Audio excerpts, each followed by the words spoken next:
हमारे साथ है भाजपा विधायक अमित मंडल जी। अमित मंडल जी, लगातार वेतन बढ़ोतरी को लेकर आप लोगों की बातें हो रही है। भानु प्रताप शाही ने आज आवाज़ उठाया है। क्या लगता है, वेतन बढ़ोतरी होनी चाहिए विधायकों का? देखिए, भानु प्रताप शाही जी ने इन बातों को उठाया निश्चित तौर पर सदन के अंदर। अब ये तो सरकार को देखना है कि क्या होना चाहिए, नियम संगत क्या है, कितने साल में बढ़ोतरी होनी चाहिए, प्रावधान है भी कि नहीं है। तो इन सब चीज़ों को तो सरकार को संज्ञान में लेना है, चीज़ों को ठीक करना है। मेरा ये मानना है कि समय के साथ हर चीज़ चेंज होता है, वैसे ये भी चेंज हो और होगा ही, क्योंकि ये पहले भी हुआ है, अभी भी। तो नया कोई प्रक्रिया नहीं है, ये तो रूटीन प्रोसेस है, ये होता ही रहता है। इसके साथ साथ जितने भी मानदेय भोगी हैं सरकार को, उनके वेतन को भी ध्यान में रखना चाहिए, उनकी भी बढ़ोतरी की बात होनी चाहिए। सबको परमानेंट करना चाहिए, चीज़ों को सुलझाना चाहिए, उलझाना नहीं चाहिए। सरकार को इन सब चीज़ों को पे ध्यान रखना ज़रूरी है। अमित जी, आज सदन में स्वास्थ्य को लेकर लगातार चरमराई व्यवस्था है, उसको लेकर एम्बुलेंस की बातें इरफान अंसारी उन्होंने, क्या लगता है कि हकीकत में हर जगह जो स्वास्थ्य की समस्या आ रही है, कहीं पे एम्बुलेंस नहीं है? उन्होंने कहा कि मोटरसाइकिल ऐसे उठा प्रबंध करवाया जाए सरकार के द्वारा। ऐसा है कि इन सब घोषणाएं सरकार की थी।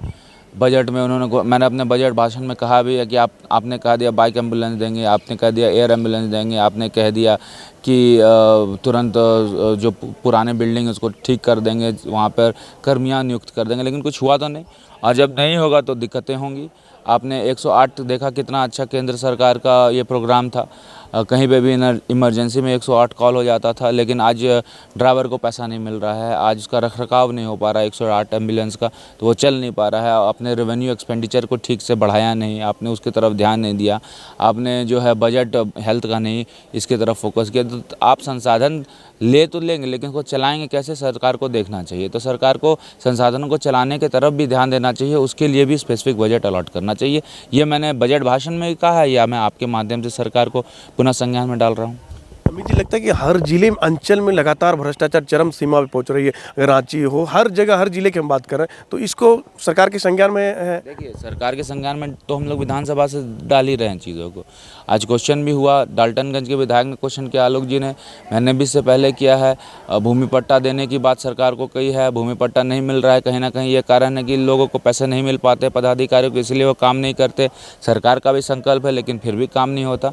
तो इसलिए कहीं ना कहीं हम लोग ये पूरे कॉन्फिडेंस के साथ कह सकते हैं कि भ्रष्टाचार तो है, और सबसे ज़्यादा अंचल में है, क्योंकि वहाँ पे बहुत पैसा है।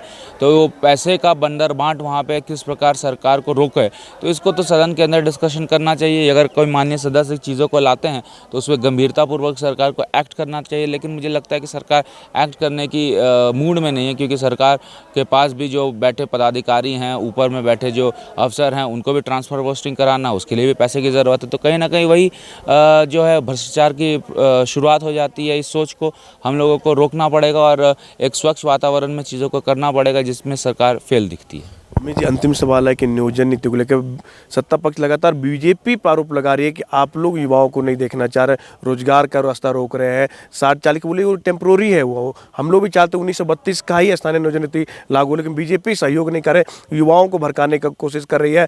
ट्विटर पर ट्रेंड बीजेपी करा, वो अपने कार्यकर्ताओं से करवा रही है। नहीं, कौन कार्यकर्ता है, फिर बता देगी कौन कार्यकर्ता है। अगर युवाओं को कार्यकर्ता कहते हैं तो इससे बड़ा दुर्भाग्य तो नहीं हो सकता है कुछ। ये टेम्प्रेरी तो परमानेंट क्या है वही बता दें। 1932 तो हम लोग भी पारित कर रहे हैं, हम लोग भी चाहते हैं 1932, मेरे से बड़ा मूलवासी होगा 1857 में मेरा खतियान, हम लोग भी चाहते हैं 1932 आ जाए। लेकिन चीज़ों को आपको करना नहीं, उलझाना है। नियोजन नीति आप बताइए 60-40 क्या, आप उसका उत्तर दे दीजिए। हम लोग तो बोल रहे हैं कि हम लोगों को उत्तर चाहिए, हम लोग ये कहाँ बोल रहे हैं कि हो ही गया, हम तो बोल रहे हैं उत्तर दे दीजिए, आप उत्तर भी नहीं दे रहे हैं। तो कहीं ना कहीं चीज़ों को उलझा के ये जेएमएम सरकार रखी है। और मुझे यकीन है कि सरकार जो नौकरी का दावा कर रही है 5,50,000 जो भी बोलती है, ये एक भी नौकरी नहीं दे पाएगी जब तक नियोजन नीति ठीक से नहीं बना पाएगी। इनको चाहिए कि एक अच्छी नियोजन नीति जो बाहरी कमेटी में हम लोगों ने ड्राफ्ट किया था उसको इम्प्लीमेंट कराएं। चलिए, ये तो हमारे साथ भाजपा विधायक अमित मंडल जी, इन्होंने स्पष्ट में कहा कि अंचल में तो भ्रष्टाचार हो ही रहा है, उसके तहत युवाओं के साथ भी सरकार खिलवाड़ कर रही है और स्वास्थ्य व्यवस्था हाँ लगभग सी चरमरा सी गई है। घोषणाएं करते हैं एम्बुलेंस को लेके, लेकिन अभी तक धरातल पर नहीं उतरा है। लेकिन देखना होगा कि सदन में आज कई सवाल उठाया गया है विपक्ष के द्वारा कि सरकार इसको लेके कितना संज्ञान ले पाती है नहीं। सहयोगी नूतन के साथ मनीष, न्यूज विंग, रांची। इस नए साल में भी हमारा साथ होगा, दिलों में वही विश्वास होगा, है हमारा वादा। अब बनाएं इंडिया को मजबूत ज्यादा। Wish you all a very, very happy new year.